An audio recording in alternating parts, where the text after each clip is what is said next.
Olha, a operação da polícia prende envolvidos na morte do torcedor do Santa Cruz, o Lucas Rosendo. Foi em maio deste ano. Mandados de prisão foram cumpridos no Recife, Paulista e em Olinda. Renato Barros traz as informações ao vivo, hein? Renato, muito boa tarde. Oi, Gernan, boa tarde para você, boa tarde a todos que estão acompanhando o balanço geral desta quarta-feira. A operação Olho no Lance, ela teve 9 mandados de prisão e 9 de busca e apreensão expedidos pela Justiça. Os policiais civis deflagraram essa operação nesta quarta-feira e 6 pessoas foram presas. Elas são apontadas, dentro de todo o trabalho de investigação, como responsáveis pela morte de Lucas Gabriel Rosendo, de 21 anos. A gente trouxe, essa notícia na época, foi no dia 21 de maio, que ele foi brutalmente espancado, ele foi levado à UPA da cidade de Tabajara, mas não resistiu aos ferimentos e morreu. E ele estava apenas saindo de casa em um ônibus, indo acompanhar um jogo do Santa Cruz contra o Campinense, na época pela Série D do Campeonato Brasileiro. Os responsáveis por esse ataque ao ônibus em que eles estavam seriam integrantes de uma torcida uniformizada do esporte. Bem, a gente vai detalhar toda essa questão, primeiro conversando aqui com o Marcos Maggi, ele é o titular da 9ª Delegacia de Polícia de Homicídios, sobre essa morte. Essa operação ela foi deflagrada, 6 pessoas presas, elas têm cada uma participação diferente nesse crime, não é isso, delegado? Boa tarde. Exatamente. A operação hoje foi deflagrada para o cumprimento de 6 mandados de prisão e 9 mandados de busca e apreensão para investigar o homicídio de Lucas Rosendo, em que algumas pessoas tiveram participação efetiva nas agressões que levaram a vítima a óbito e outras em organizar o encontro, através de redes sociais. Alguns líderes da torcida organizada jovem do esporte, marcaram aquele encontro para aquele local, naquela hora, que era esperar, com a finalidade de esperar o ônibus que vinha os torcedores rivais. E aí, gente, o que é que aconteceu? Esse ônibus ele estava no complexo de Salgadinho, no sentido Recife. Logo depois que ele passou da Ponte Preta, ali que corta o Rio Beberibe, esse ônibus, o motorista, ele percebeu uma aglomeração se formando na pista, inclusive com uma geladeira sendo colocada. Era o início dessa emboscada. O motorista foi muito ágil e rapidamente ele pegou um retorno que existe ali, que é um retorno para quem vem no sentido contrário. Mas aí ele entrou, foi a alternativa que foi encontrada para ele tentar salvar a integridade, a vida das pessoas que estavam naquele ônibus. No entanto, muitos torcedores do Santa Cruz, amedrontados, claro, com aquela situação, desceram. E Lucas foi um dos primeiros a desembarcar do veículo e sair correndo. Bem, no sentido contrário, indo como se fosse no sentido paulista, o Lucas ele foi percorrendo toda aquela parte até o viaduto que corta a Avenida Presidente Kennedy, só que aí ele foi alcançado por esses torcedores rivais, que a gente fala torcedores, claro, abrindo algumas aspas. E ele foi brutalmente espancado, chegou a ser socorrido, mas não resistiu aos ferimentos. Delegado, essas pessoas que foram presas confessaram a participação nesse crime? Alguns sim, outros não, mas a gente tem muitas imagens e testemunhas e vídeos que a gente analisou todas e chegou à identificação dos agressores.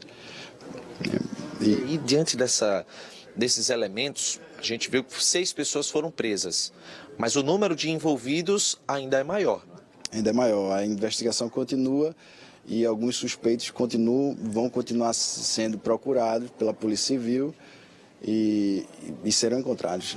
O que chama a atenção é que o motorista desse ônibus, ele conseguiu rapidamente buscar uma alternativa, até pela situação de extrema urgência que ele estava passando, né? Exatamente. O motorista, para salvaguardar o restante dos passageiros que ali estavam, ele fez uma manobra arriscada que deu certo no final e que salvou um monte de gente, inclusive pessoas, cidadãos comuns e torcedores do Santa Cruz que não desembarcaram do veículo. É uma situação que realmente chama muito a atenção pelo nível de violência. Bem, para a gente poder entender e contextualizar esse ataque, a gente também tem aqui representantes da Delegacia de Repressão à Intolerância Esportiva. Eu estou aqui com o delegado Raul Carvalho, ele que é o titular da delegacia, para poder explicar para a gente o seguinte, Gernan. Esse ataque, ele foi já uma resposta a uma outra briga envolvendo torcidas uniformizadas no começo do ano. Não é isso, delegado? E que ocasionou na morte de um torcedor do esporte, não é isso? Boa tarde. Boa tarde a todos. Exatamente. No dia 8 de fevereiro desse ano também, um torcedor do esporte foi morto. A torcida jovem do esporte, ela foi fazer um ataque à torcida Inferno Coral. A torcida Inferno Coral, naquela data, soube deste ataque e fez um revide em cima da torcida. Foi em número maior, que culminou na morte também de um jovem de 21 anos. No dia 15 de fevereiro, a gente interceptou uma informação que eles estavam tentando já fazer essa vingança à torcida do Inferno Coral, a torcida do Santa Cruz. Mas a gente conseguiu prender em flagrante 8 pessoas naquela ocasião e, inclusive, um deles, que foi preso hoje novamente, confessou que estava fazendo em vingança a morte do torcedor do esporte. Porém, agora, dia 21, eles conseguiram realmente concretizar o objetivo deles, de realmente fazer essa vingança. Na ocasião, no dia 8 de fevereiro, a gente fez uma operação também em relação àquele homicídio, em parceria com o Dr. Estefânia, da 6ª DPH, também da Divisão de Homicídios Metropolitana Norte, onde foram presas 11 pessoas e cumpridos 11 mandados de busca e apreensão. Destes 11, 4 foram preventivados, que são as pessoas que efetivamente cometeram, individualizando a conduta, cometeram o homicídio da vítima no dia 8 de fevereiro. E aí o que chama a atenção é o seguinte: dentro desse trabalho que foi realizado pela polícia, há uma estrutura muito organizada para a realização desse ataque. Líderes de torcidas em determinados bairros, as pessoas que executaram diretamente as agressões contra o Lucas. Era uma estrutura e que a polícia denomina como uma associação criminosa. Exatamente. A gente está no 3º homicídio que ocorre esse ano. Graças a bom trabalho da Polícia Civil de Pernambuco, todos foram com resolução e prisão temporária e preventiva dos autores. Então não é uma coisa que acontece ao acaso. São torcidas que realmente se organizam, em especial por bairros, nomeiam monitores, que eles chamam, os líderes desses bairros. E são esses bairros que realmente ali comandam esses movimentos de ataque a outras torcidas organizadas. Nesse caso agora, é como se houvesse uma ideologia entre essas torcidas organizadas, que todas estão extintas judicialmente aqui em Pernambuco, mas continuam ainda organizadas de fato, Mas elas têm uma ideologia, por exemplo, o que acontece na pista, fica na pista, ou seja, o que acontece briga entre eles deve ficar lá, o que dificulta muito o nosso trabalho. Mas graças a essa parceria que vem dando certo aí entre a Divisão Norte, aí, os delegados da Homicídio e a DEPRI, a gente vem conseguindo o êxito em todas as investigações. E o que chama a atenção, quando a gente fala de banalização da violência, é porque enquanto o Lucas estava sendo espancado, estava desacordado já em determinado momento, a camisa dele foi tirada e exibida na internet como um troféu. Porque é assim que eles funcionam, uma cultura, digamos assim, de exibir bandeiras, camisas, faixas como um troféu nessas brigas. Perfeito. Um dos objetivos nessas brigas entre torcidas organizadas é a subtração de objetos da outra torcida, seja um par de tênis, uma camisa, uma bandeira, uma faixa, e a exposição depois em redes sociais como um troféu. Nesse caso agora de 21 de maio, a vítima teve a sua camisa arrancada, rasgada e depois publicada em redes sociais ali pelas pessoas que cometeram esse crime como uma espécie de troféu. Eu estou inclusive aqui com o Raul Carvalho, também com o Marcos Maggi, que é o titular da 9ª Delegacia de Homicídios, e o Gernan tem uma pergunta para fazer, pois não, Gernan? Isso, Renato, eu gostaria de saber dos delegados, que em depoimento, o que a gente vê nas redes sociais, e o próprio delegado falou agora há pouco, é que eles exibem, eles pegam camisa, algo assim, um objeto, exibem como se fosse um troféu. Eles têm noção que a covardia praticada por eles pode ter o resultado final, morte, porque bateram barbaramente e o rapaz morreu, e não é a primeira vez que isso acontece. Renato. Esse tipo de pergunta eu vou até perguntar mais uma vez aqui para o Raul, porque isso vai muito vinculado à questão da torcida.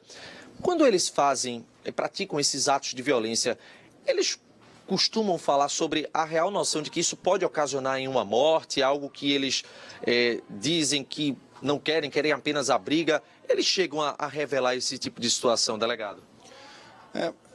Como a nossa legislação em relação a essas provocações de tumulto, incitação à violência, na legislação esportiva, é muito branda ainda, normalmente essas pessoas que foram presas, por exemplo, agora, já tiveram outras participações, passagens na delegacia e foram presas, mas rapidamente liberadas por ser um crime de menor potencial ofensivo. Porém, essas brigas é recorrente, lesões corporais graves, como aconteceu em janeiro, ou então homicídio. Quando você espanca uma pessoa que está ali, desacordada, com chutes, pontapés, pedaços de paus, realmente você pelo menos está assumindo o risco do cometimento de um homicídio. Então é basicamente descabida qualquer possibilidade de falar que não há chance de um homicídio ocorra. E eu vou até ampliar essa pergunta aqui para o delegado Marcos Maggi, porque a gente vê muito caso de latrocínio, que a pessoa subtrai o objeto da outra e utiliza da violência e acaba tirando a vida dessa outra pessoa. Nesse tipo de caso, delegado, pode ser enquadrado como latrocínio? Nesse caso não, nesse caso é um homicídio qualificado, um homicídio doloso qualificado, né, pela torpeza, né, com associação criminosa, mais lesão corporal, né, mais o tumulto, que é o crime previsto no Estatuto do Torcedor. Agora latrocínio não, é homicídio mesmo. E aí, essas pessoas, elas no depoimento, elas chegaram a dizer que estavam participando da briga, mas que não tinham essa intenção da morte em si, que era, na verdade, apenas o objetivo a própria briga. Por que elas... Lógico que se pode falar sobre esse depoimento, delegado. Algumas sim, outras preferiram ficar caladas, outras realmente confessaram e disseram, mas para a gente da investigação, para a polícia, isso aí é irrelevante, porque o que importa é o fato e o resultado do que ocorreu, e foi o homicídio lá do jovem Lucas. E aí, gente, tem das 6 pessoas que foram presas, 2 participaram diretamente das agressões contra o Lucas. As outras 4 seriam líderes de bairro, pessoas que organizaram, né, toda aquela emboscada, mas a polícia já concluiu que são 5 pessoas que participaram diretamente dessas agressões.